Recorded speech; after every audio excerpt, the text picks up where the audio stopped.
Welcome to The Writing Life, the podcast for anyone who writes. My name is Steph. And I'm Peggy. And we are broadcasting to you from the National Centre for Writing, our literature house in the heart of Norwich, UNESCO's City of Literature. Peggy Hughes, who do we have on the podcast today? Steph McKenna. Today, we are delighted to welcome Singaporean young adult author Wen-Yi Lee. Thank you to the support of the National Arts Council of Singapore to the podcast for a conversation with writer and mentor Kate Worsley about building a writing career and the process of taking a project from conception to completion. Wen-Yi was a writer in residence at our Dragon Hall Cottage in February 2025. Speaking of residencies, before we dive in, we wanted to give a shout out to several residency opportunities that we are hosting here at NCW, as well as lots and lots of others actually, that are taking place in UNESCO cities of literature around the world. So if you're a writer or a literary translator looking for dedicated time and space to work on a project, there might well be the perfect residency for you. We are collaborating with Passaporta to bring a writer from England to Brussels for a month in April 2026. And we're also looking for 5 literary translators to join us for a mixture of in-person and virtual residencies as part of our 2026 Visible Communities programme. There are also residency opportunities in Prague, Melbourne, Granada, Heidelberg and Vilnius that are open for applications right now. To find out more about these opportunities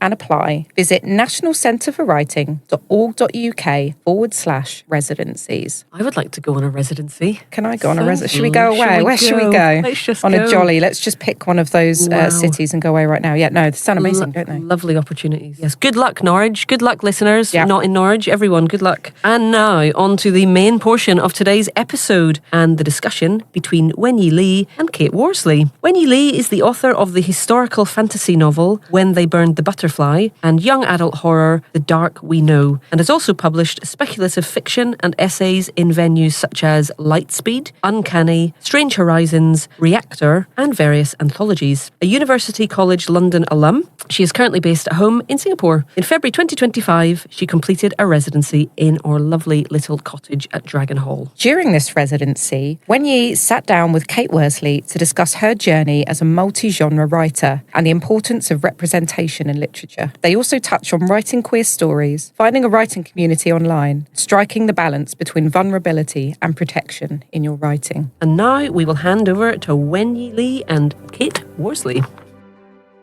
It's been months, I think, since we first met in Norwich. Yeah, time passes really quick. It's been, I think, 3 months, I want to say. Good. Yeah. So how are you? How have you been since then? I'm all right. Back to very warm weather, in contrast to Norwich being bundled up. So big change, but it's been going. I think we've both been on deadlines. We've both been working away at new books. So hopefully that's been going well for both of us. Hopefully. Well, let's see. Let's find out. Yes, because February, I think it was the first time you'd been to Norwich. You'd studied in London, but first time out to the wilds of East Anglia. Yes, it was a very nice time. It was a start of spring, seeing the flowers start to come up. Exactly. Nice. Yeah, so that was where I wanted to start, really. Well, first of all, just to say, what we're going to look at today is, because this is a podcast for writers and it's about the writing life, we're going to just talk about your writing life, your craft and your process, and how writing is for you. And specifically, we're interested in this idea of genre, like where genre comes from and what it's about, and what happens if you straddle genres, so to speak, and where that goes. So let's go back to the residency. That was your first residency, I think? First, I would say so. I've done a workshop, but I think it's slightly different when it's just, you getting a space and time to sit in a beautiful cottage and work on your book. Supposedly, I had a lot of time exploring Norwich instead of writing. It's in a different way. You absorb creative energy, you get to explore a different city, meet different people. I think it helps your sort of creative practice in a different way. Yeah, even though you feel like you're not writing, you can be being informed. Yeah, you're recharging that. I always think that you need to live in order to write, because otherwise, what are you writing about? Where is that coming from? So I always, I don't see it as a loss. I think it's a good it was a good spending of my time, just getting to know a new city. I completely agree. That was one of the things we talked about when you were there, wasn't it? Just that balance between how you actually, what it is that it takes to get the work out. Yeah, I do think you can feel when a book isn't coming from anywhere. Like, I think the best books you can feel are coming from somewhere in the author's life, something that the author wants to say, something that the author has experienced. There's a sort of like beating heart, I think, to work that you can feel or you cannot feel. So I always want to try and have that. And I think that it involves just doing as much as possible. Around the work. You mean you can feel that as a reader? You can feel that when you're reading I think so. I think, you can feel, I never know how to describe it. I never know exactly how to pinpoint it, but you can feel, I think, sometimes when a work is more visceral, more vivid, there's something there. There's like a pulse there that always calls me. Yeah, you know it when you see it, don't you? I think in someone's writing, and in your own writing, do you know it when you're writing from there, or when you're not writing from there? Do you get? I think so. I think that the best ideas, or I think I always start a book with a certain idea. I think we've talked about this. I will start with like a historical image or like a historical tidbit that like grabs me and like I can't let go. Or I start with an idea, like with my first book, I wanted to write a retelling of this musical because it hit me emotionally at the same place where I was at that time in my life. With my second book, it was this learning about this girl gang that existed in Singapore in, the late 20th century. And suddenly I wanted to write a book about that. So I always think I start with a seed of something. And at that point, it doesn't necessarily have that pulse. But I think as I excavate the idea, as I excavate that story, I always want to be finding it. I always want to be uncovering it and figuring out what exactly it is that I am writing about. What is it about this story that, subconsciously pulled to me? So I always do end up finding myself writing, I think, something a lot more personal and something a lot more, it feels like an excavation of a part of myself that I didn't quite know I was excavating when I started the project, which is always kind of scary, but also I think quite fun. I think I always say that I never want to write something that doesn't feel a little bit like opening a wound. I think I always want it to feel a little bit vulnerable and a little bit scary, because otherwise I think writing is an expression, and if I'm not, sort of letting something out, then there's not really a point to me. I think that's where that comes from for me. Yeah, and it's exciting, isn't it? Exciting when it is. It's scary but exciting. I think to see something take its shape, to over drafts, over revisions, you see it sort of hone into the form that it feels like it needs to be. I think that's when a project starts feeling really good to me. Yeah, and especially if it's that feeling where it's coming from some part of you that you didn't know was there. Yeah. And I always wonder whether it's, a subconscious thing where you're pulling out, some part of your subconscious, wanted to write this book because it wanted to get out, or whether it's something that you discover about yourself in the process of writing the book. I think writing a book can be, like a 400-page therapy session, or like a 400-page like journaling session, where like as you go, you're like discovering things about yourself in that very long process. And I do think it's a bit of both, but I think writing is always a very like personal process for me, and there's always a lot of myself scattered into it in different sort of refractions. And to go off piste a bit, how do you feel about that? How do you feel about that knowledge that that you're in your work and exposing bits of yourself to yourself that you didn't even know were there, and then therefore, because they're in the book, to everybody else? How's that feel? I think it's, I think this is a boundary that you learn when you start actually like professionally publishing things.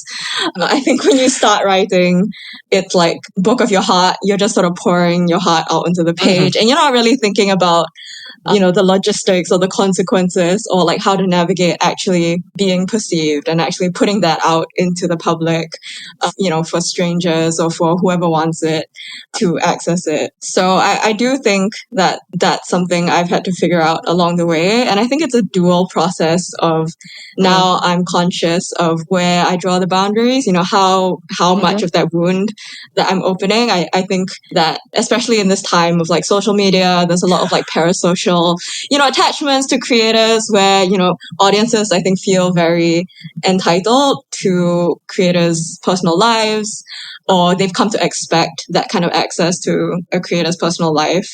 I think it's always good to remember that you are allowed to have a private life and keep things for yourself and, decide how much you want to share. So I think as much as I want my work to be personal, I'm quite conscious of how much, I want it to be vulnerable, but not in a dangerous way for myself, not in a precarious way. And I think striking that balance is really important for everyone, just logistically, but also just for your own sanity.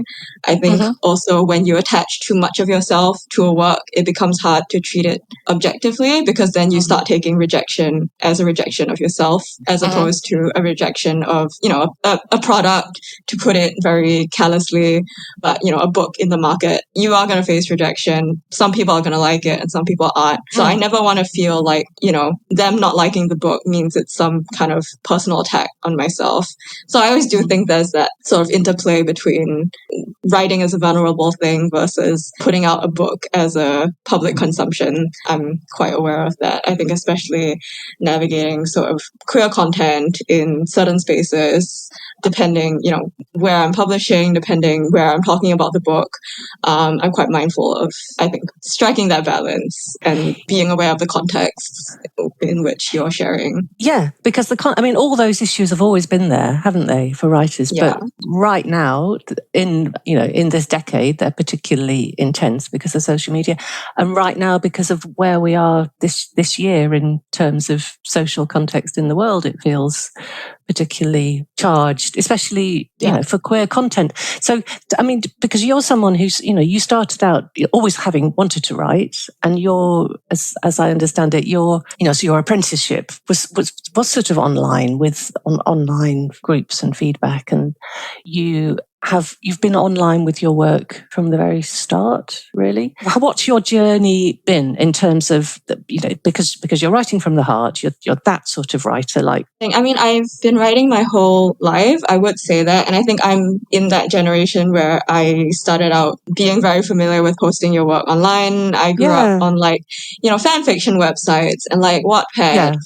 So, when I was 13 or 14, I was posting stuff on there.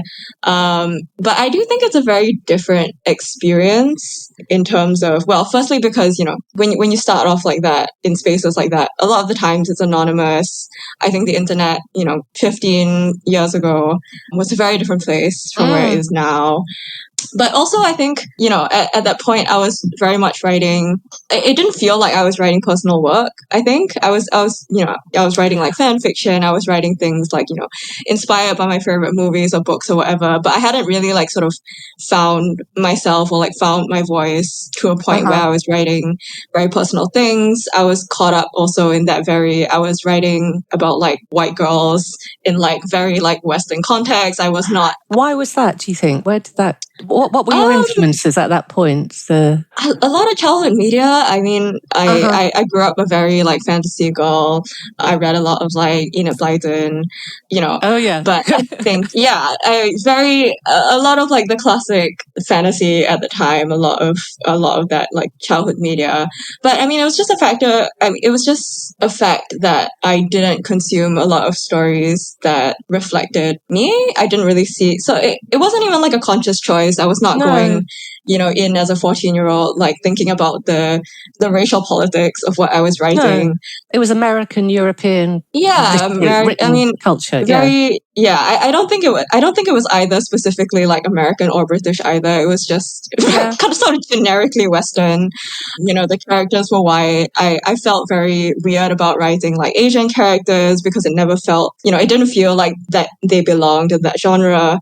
I think it was only a lot later on getting back into writing and seriously thinking about getting it published and what I wanted to be publishing and reading books like by Asian authors, by Southeast Asian authors, by Singaporean authors, by like queer authors, that I was like, oh, actually you can write like this and you can write fantasy like this. And who are they? When was that you were? I would say like when I was in uni, I think I started getting back into reading. I started getting back into writing. I think that was the period where R.F. Kuang was starting to publish The Poppy War. Fonda Lee was doing Jade City. I read Spirits Abroad by Zen Cho, which was the first speculative fiction collection, I would say, or my first exposure to speculative fiction sort of based in Singapore and Malaysia that felt so familiar to me. And I think that was really an entry point of like, oh, this is how I can write, these genres that I love, but in backgrounds that are familiar to me. But ironically, you were at college in UCL in London, but that was when you were reading. Yeah. Right. I think that's also just an indication of how much our reading tastes are shaped by what is available. Because these books were getting published, I had the opportunity to read them, and then I had the opportunity to sort of reflect on what I was writing and what I wanted to be writing.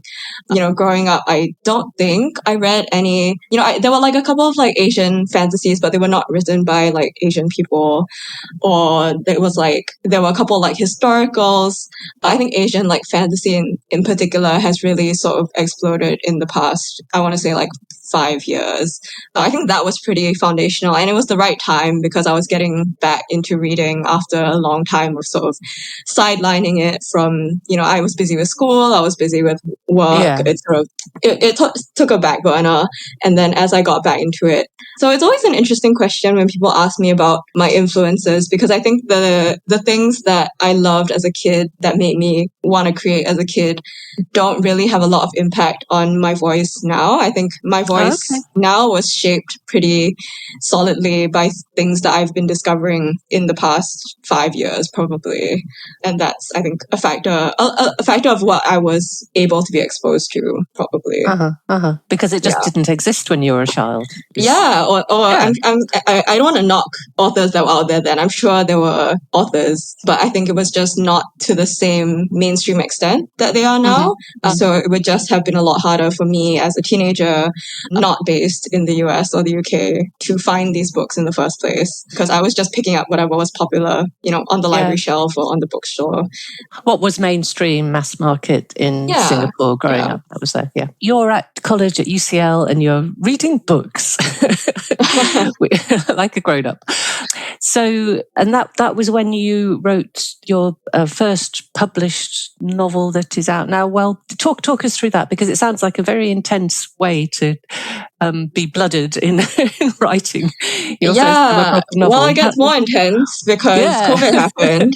I think COVID was really like the period that gave me the time and the allowance to get back into writing. It took a back burner, and then, suddenly I had all this free time.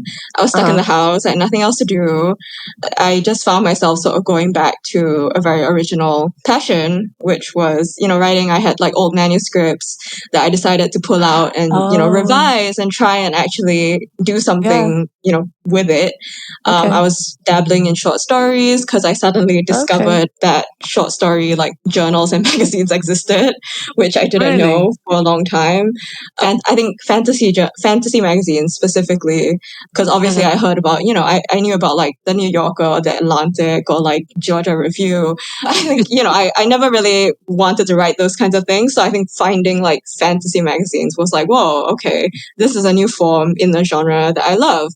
So I actually started out writing short fiction. My first publishing credits were short fiction. And then in the peak of sort of, I think, COVID depression of, I had, just graduated. I was unemployed at the time, literally nothing to do. I wrote this book about loss and like grief and like, feeling untethered and having this really rough homecoming, because I left all my uni friends and come back to Singapore. I was stuck at home. So this was a book that just sort of came out of me. Tell tell me about this, the Spring Awakening connection. Yeah, so Spring Awakening, I think for anyone who doesn't know, is it sounds bizarre, I think, when I try and give the elevator pitch, but it's a musical from 2006, I want to say, based on a German play from the early 1900s. It's a coming of age musical about these German children discovering their sexuality and in a sort of conservative, repressive society, and sort of how that affects them and drives them to quite tragic ends, sadly. But it does end on hope. And I love this musical, and I was supposed to produce a production of it in my final year of uni. I was really excited for it. You know, it was the kind of thing that was supposed to cap off my final year. Obviously, it didn't happen because all the theaters shut down. So I was playing it as I was writing, and there's a scene in a song called Those You've Known, where the main character is about to kill himself over the grave of his two best friends. It's a very depressing, it's kind of a tragic musical. His two best friends are dead, and he's over their graves, and he's about to kill himself, and then their ghosts sort of rise from the grave and convince him to like carry on, and into this sort of bittersweet, hopeful ending, hopeful for seasons changing, and hopeful for times changing and better times coming ahead. And, you know, he carries that grief, he carries that loss, but it sort of ends on that hopeful note. So I think that spoke to me in that period of time for quite a lot of reasons. And then I think, you know, again, like the speculative element jumps out at me, the supernatural element jumps out at me. I wanted to know what it would look like literally if, you know, in a retelling of this, in an adaptation of this, he could actually see ghosts. And, you know, ghosts were like a part of the fabric of this story to a much larger extent. And yeah, so I wrote a book that it started off as stronger adaptation, and now I would call it like a loose retelling of Spring Awakening called The Dark We Know. And I think very fortunately, I managed to get representation with that, and we sold the book, and that became my debut. Not just very fortunately, you really, I mean, it seems like you went about it in a properly professional, driven way. So not just in the writing of it. I mean, lots of people had isolated pandemic experiences, but it seems like yours had allowed this huge, like, creative energy to come out in you that then translated into actually getting it out there. Can you tell us a bit about how you got it out there, how you found your agent? Yeah, I think that's the cool thing about, I mean, we've talked about the downside of everyone being very online. I think the cool part about being online is that there are a lot of online resources, like no matter where you are in the world. And, you know, things like querying, things like contacting agents, things like finding resources about publishing is so much easier now, so much more accessible. So I wrote The Dark We Know when I was actually already querying another manuscript, and that one fell through. So then I started querying The Dark We Know. But I wouldn't even have known that these paths were an option. I wouldn't have known what agents were. I wouldn't have known how to contact them if not for like coming across the right online communities, you know, people who were also querying, people who were sharing things like querying letters and like, you know, what to look for in agents and what to think about when you're looking for agents. So I was definitely going into it, I think, with querying in mind. I was going into it with the pursuit of something professional in mind, which definitely helped. So it was very specifically, I'm going to get this draft done. I'm going to send it to beta readers. I'm going to get feedback, and then I'm going to send it out. So yeah, I think just having those resources is like such a life changer, and I think also makes a big difference in terms of, you know, what we spoke about earlier in terms of the kinds of books that get to be published, diversity, you know, accessibility. I think I always say that, especially living in Singapore, if I had to be querying, if I'd be sending full manuscripts through the mail, in like, I don't think I would have gone down this path, because I think that was that would just be too daunting. And I cannot see how that would have worked for me 20 years ago. So very thankfully, it's a good time for me to be. Yeah. You have found the hopeful upside of the online life. I must say, I grew up in this generation. I have to find the positives. Yeah. So can you tell me a bit about the Singaporean context? So it sounds like you and your literary ambitions were quite alone with them at the time, apart from the online community that you found. Yeah, I mean, I would say that Singapore is just a small country in general. So any industry is going to be proportionately small. So obviously there is literary community here. There is a local publishing community here that I really love, that I'm quite involved in, that I know quite a lot of people in. I'm quite involved in the scene here. But yeah, especially getting into it during COVID. Like COVID was not the best time to be getting into any sort of community in person, which is why, I found all my friends online, especially like other queer Asian, like Gen Z writers. Another good part about the internet is that it's a lot easier to find people in your exact niches. Even now, it's, there are Singaporean friends that I originally met on Twitter because there was just, it was just easier to meet. It was just statistically more likely to come across people online as opposed to, bumping into them in person somehow. So yeah, I do have to say that is one upside. But it is always, I think, something to consider, especially as I'm preparing to publish the second book, which is Singaporean historical. It's very, very, Singaporean in its setting. I think that people at home are primarily who I'm writing it for as, the first tier of audience.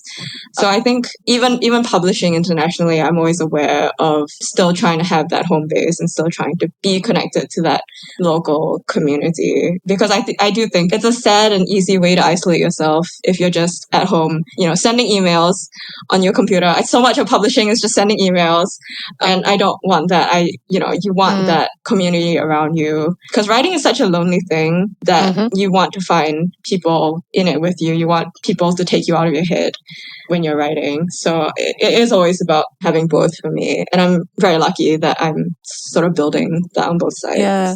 This was one of the things we talked about in Norwich, wasn't it? The paradox of the fact that you have to sit on your own in a room to write. You want to do that, but you also desperately want to have a coffee with someone sometime. Yes, so had that changed between your first book and your second book, that concentration, that urge to, write for the Singaporean? I think the first book, it also, I think, is a different approach to different books. The first book, it was very concept driven. It was very emotionally driven. It was very aesthetics driven. I wanted to write this retelling. I wanted to write it in this like isolated, wintry town. And that is just, Singapore is like tropical big city. But just sort of by default, it wasn't going to be set in Singapore. But I do think I ended up drawing on a lot of emotional undercurrents from growing up in Singapore when I was writing that book. Yeah, tell me about those for you. Yeah, I mean, I think just Singapore is... I grew up pretty religious. I grew up in a religious family. I went to religious schools. And Singapore is sort of, I think, culturally more conservative. So just, I think a lot of those undercurrents ended up being there, especially, I think, having studied abroad and then, figuring out the queer thing and then sort of coming back into this environment. It was me sort of having that reckoning and, reconciling those two things. So emotionally, I think there's a lot of home in that book, but not that you can tell, I think, overtly. And I think that just speaks to sort of a universal kind of experience. But I did, I think, end up feeling a little more disconnected from that book just because it ended up being, it was a setting. I'm a very setting-driven person. I like writing very sort of vivid settings.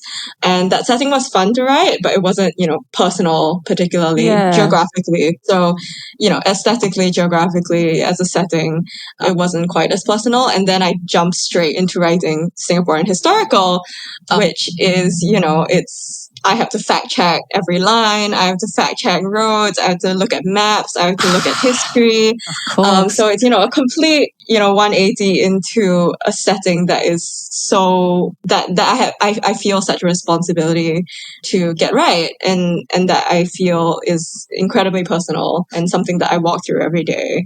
So I do think that relationship has changed between books. And, on the flip side, I get a lot of people here saying that, they're really excited for the second book to come out just because of the setting. And I do think, I never want to pin representation, quote unquote, on writers. But I do think, even as a reader, I get excited when it's a book, about something that I don't get to read about very often. So I do feel that both as a reader and a writer. And I think it's quite exciting in the sense of, if it doesn't exist, I'll write it myself. Fiction, historical fiction exists. I'm not going to say no one's ever written historical Singaporean fiction. That's just blatantly untrue.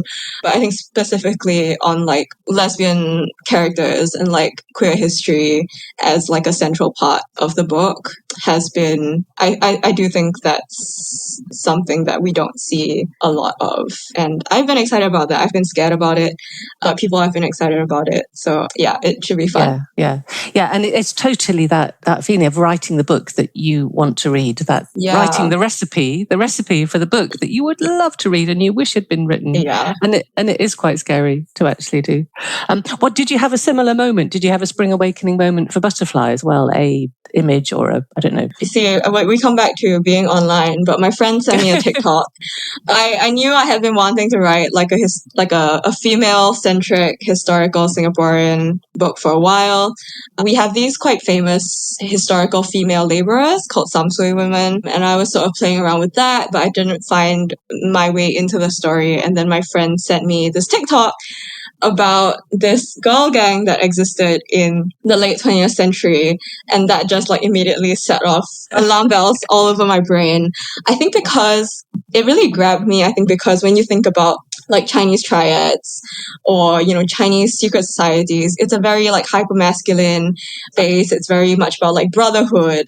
And I just thought it was so interesting that, there's a group of women that historically existed in this space. And that got me thinking about, what does it mean to both subvert, but also, in some ways reappropriate these, very hyper-masculine power structures and this very hyper-masculine space.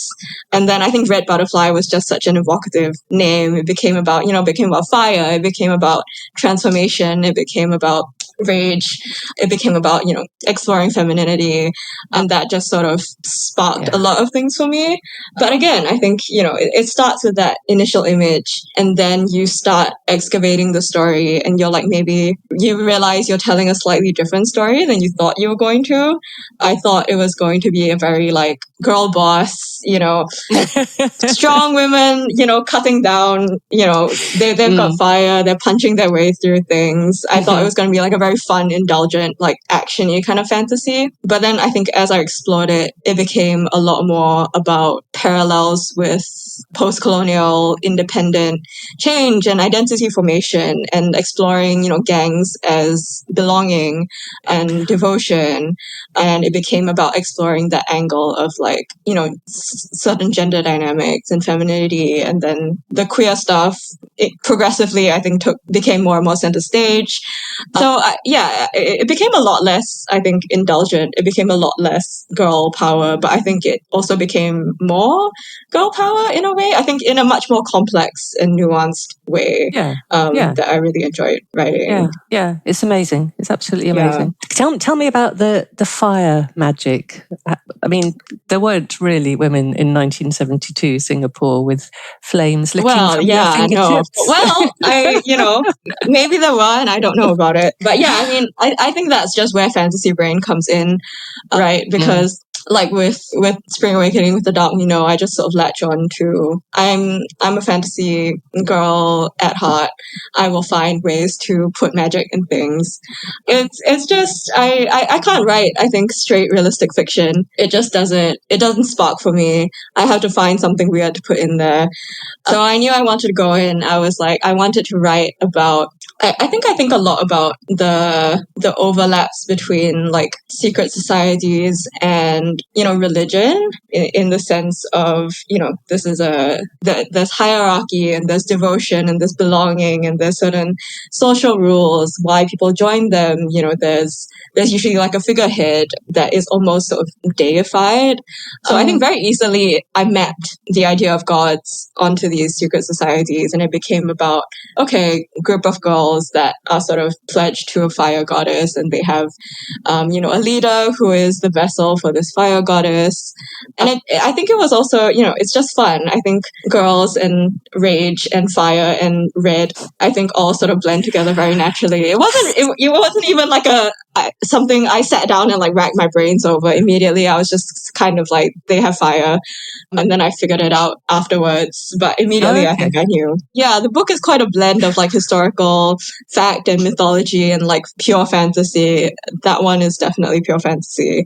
But I think it's also, precedence of, I think fire is like a big, you see fire come up a lot in Chinese stuff in general, like dragons and phoenixes. And, in more contemporary media, you have Azula, who I think is like I think when I think about like mean Chinese fantasy girl with fire, that's who comes up. Fang Runin from the Poppy War, which I mentioned earlier, also has fire magic. So it was probably, it was all in my head. Yeah. I didn't pick it consciously, but that is, I guess, the legacy that I am continuing. Yeah, you just tuned into your own hinterlands, culturally and personally. Yeah, Got you. I think all books are sort of alchemy of things that have been just stirring around in our brain. Yeah. They don't come out of nowhere, right? No, and that's when they've got legs, isn't it? If it plugs into something that it feels like it's a natural extension of what has already been inside of you. Yeah. Okay, so can we now talk about the genre word? Because so far, I mean, you've described today, just now talking, you've described your work as fantasy, I suppose, is like umbrella term. But exactly, we're both pulling faces. No one else can see this. But your first book is marketed as young adult horror.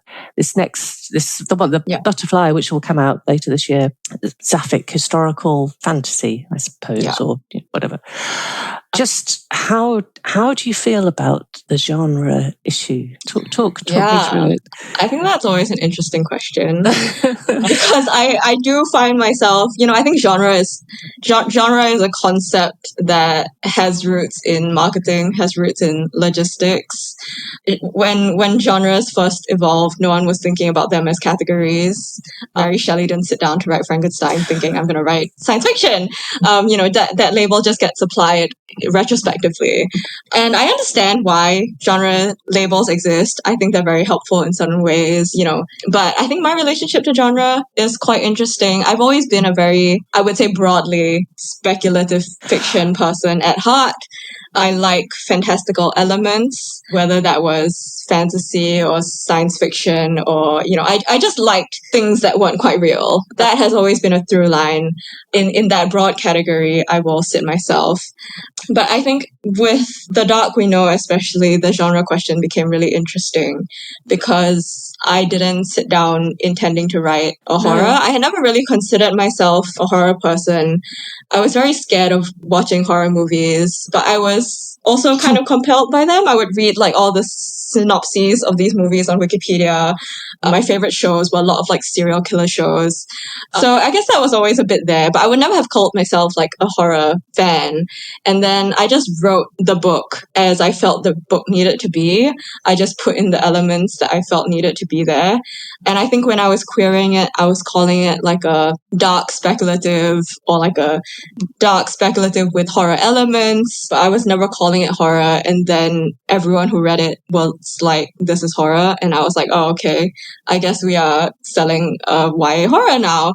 And, so it was actually sort of that reverse process of writing the book and then figuring out what its contemporaries were and finding out more about the genre and then realizing that I was in fact a horror fan. So now I am very much a horror fan. But I think that just speaks to such an interesting thing with books, right? Where you write something and then you figure out where you're placing it later, or figure out what you're drawing on. And I do think it's fun when it works that way. I do think as I've gotten, that was a debut. And I do think that because I hadn't intentionally gone in writing a specific genre, it did make it a bit hard to market afterwards because it didn't quite sit in any one place. I've had people call it like a supernatural thriller, da-da-da. Some people call it mystery, da-da-da. So I think just for very pragmatic reasons, now when I pitch a book, I go in knowing at least who I'm pitching it to and how I'm pitching it. But then it always evolves. This book, that the historical fantasy book is very broadly historical fantasy. There's also horror elements in there. There are also more like literary leanings. So we've pitched it, when you pitch a book, you have its like comps, which are the books that are similar to it in the market. And originally I started out with certain comps, and then as I was writing the book, it sort of, strayed away from what I thought it was going to be. But I think my favorite books as a reader and a writer are always, they always blend certain things. So I find genre labels, I guess, pragmatically useful, but I never want to limit myself too much when I'm writing, of like, am I sticking close enough to what people expect from a fantasy or a sci-fi? Or I think it's just fun to go where the story wants to go. Like I had someone comment just today on like the horror elements in the historical fantasy book, and I was like, thank you so much for noticing, because no one has brought it up yet. So things like that. I think just broadly, it's fun when you draw on different elements, and that's I think how writing started and how these genres started in the first place. It was just people following where the imaginations led. Yeah, they're always flexing and they're always being queered, so to speak, and moving on. But that's interesting that you've did that already on your second and third books. You went in with a genre, well, a sense of a genre pitch, as where you were expecting it to sit in the market, and sold it on that basis, or did it not work like that? Yeah, I think just because I'm so aware of, I think especially in writing or selling in genre, I think people are very tied to the genre, or publishing houses are quite tied to the genre. Obviously, yeah. I think if you're writing, if you're writing broadly like general fiction, which does include speculative fiction, right? It does include, there's a lot of writers who are touted as like literary fiction, but they write fantastical elements, which is why I say genre is basically just a marketing thing. It's just who you're selling it to, and, how you define things based on how they want to sell it. But yeah, I think working within the genre publishing space, you have to go in at least with some sense of where you sit. And because I do think that readers also have certain expectations sometimes of, what they expect from a certain genre. So I do think it's keeping that in mind, and then also having that balance of, okay, what am I writing versus the very utilitarian sense of like, are people going to want to read this book and pay money for it? And, so I won't say that I don't think about that. I think I have to be honest. Yeah. And as you build a readership, it's going to be more and more of a consideration, isn't it? So there's the genre consideration in terms of publishing, and then there's the genre consideration in terms of readership. Tell me about how that's been for you, the sort of reaction you've had from your readers. Are they the same Well, we don't know yet, do we? But do you think it'll be a crossover readership from first book to second? Well, I mean, age category is another interesting, I guess, genre label, right? Yeah, it's something that comes up a lot, because I think especially in the space that I write, I came up in YA, but my voice has always been a bit older. So even with my first book, my agent was pitching it to both YA and adult houses, and we did get some interest from both sides. It ended up with a YA publisher, so that's why it's YA. And I do think in the end that I would have wanted it to be YA. I wrote it for from a teen perspective, I wrote it for a teen audience. I'm not upset that it ended up where it did. But I think I've always straddled that, and increasingly I've sort of leaned a little more adult. Again, like age categories are a marketing thing for the most part. That's why there's so much, argument about whether something is YA, something is adult, something is new adult. And, these categories were really only created like in the past, I don't know, 30 years of publishing. I don't know.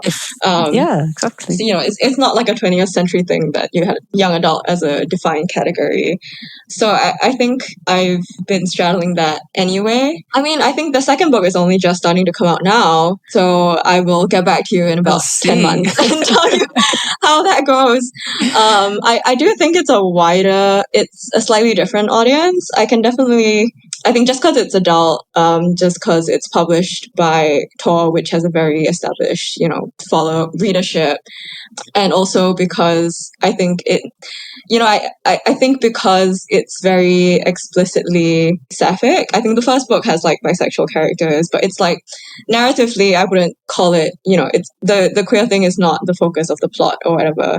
Whereas the second book is very explicitly about these lesbian characters as a coming of age. It's very central to the book. So I think marketing wise, that has sort of taken off a lot more. I see a lot of people responding more to that. And so I do think the readership expands. I don't know if it's any of the same people. I don't know how much they overlap, but it is quite fun for me and like freeing for me to now have like sort of toes in multiple pools, because I never want to restrict myself to just one thing.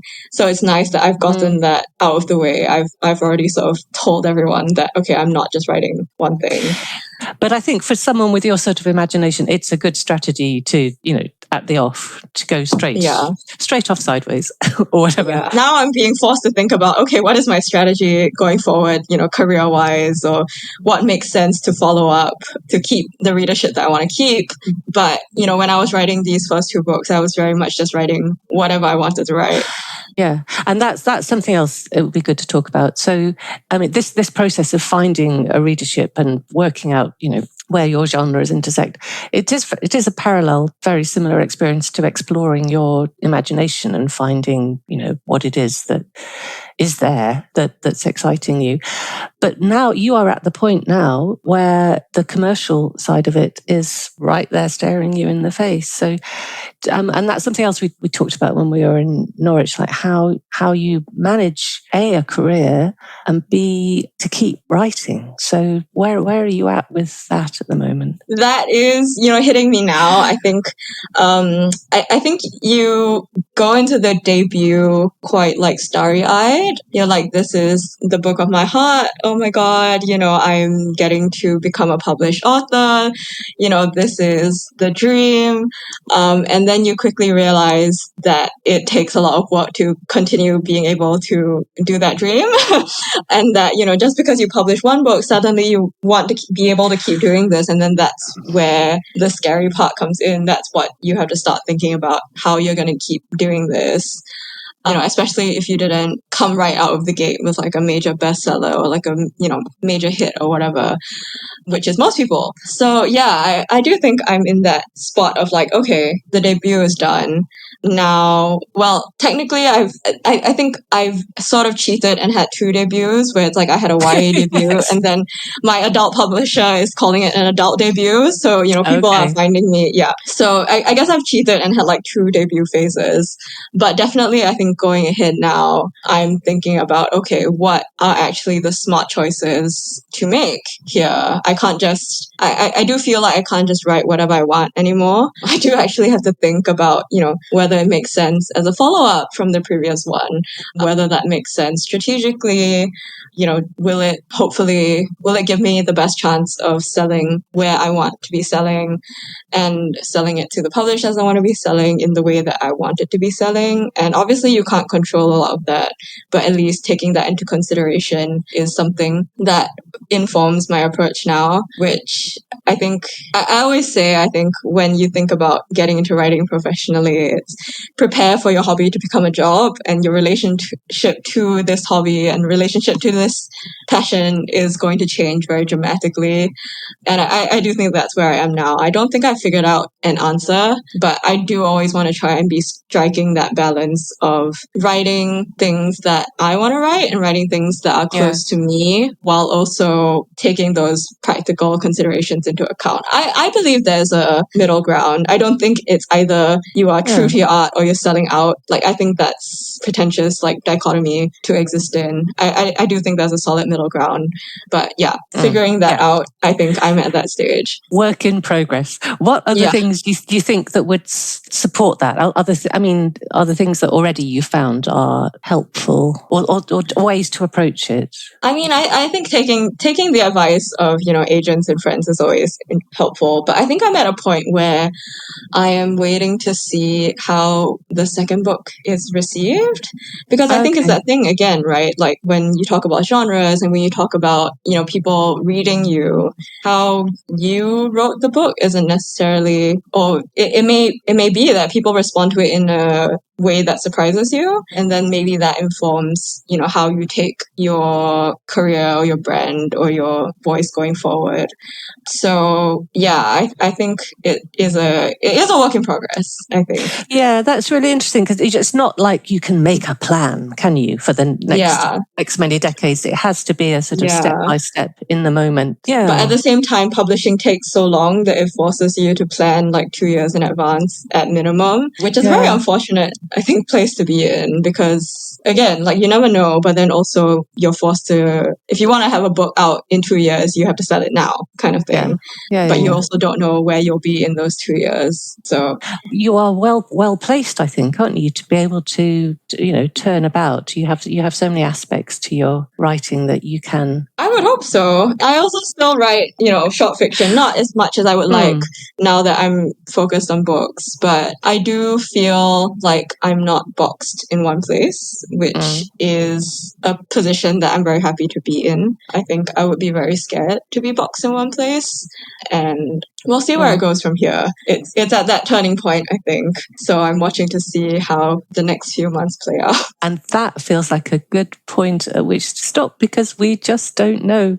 Things will take off for you from now again, and we'll see where they go. We'll see. We'll check back in 10 months. We will. That would be great. Thank you so much. Thank you so much, Kate. It was so nice to catch up. And I wish you all the best with the launch and then the finishing of the sequel, which will be following up.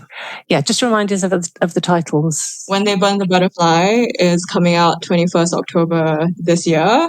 And I'm currently working on the sequel, titled To Be Kept a Secret.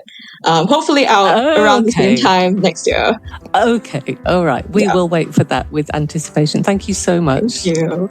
A very big thank you to Wen-Yi Lee and Kate Worsley for their time. If you have any questions or you want to get in touch, you can find us at Writers Centre on Instagram and Blue Sky. We're on Facebook, and you can sign up to the NCW newsletter over on our website, nationalcentreforwriting.org.uk. As a UK registered charity, we rely on the generosity of our supporters to make our work possible. You can make a donation on the website by going to the Support Us page. And if you enjoyed what you heard today, please do consider subscribing to The Writing Life and leaving us a 5-star rating and a review, because this helps other writers to find us. Thanks again. Keep writing. We'll catch you on the next episode.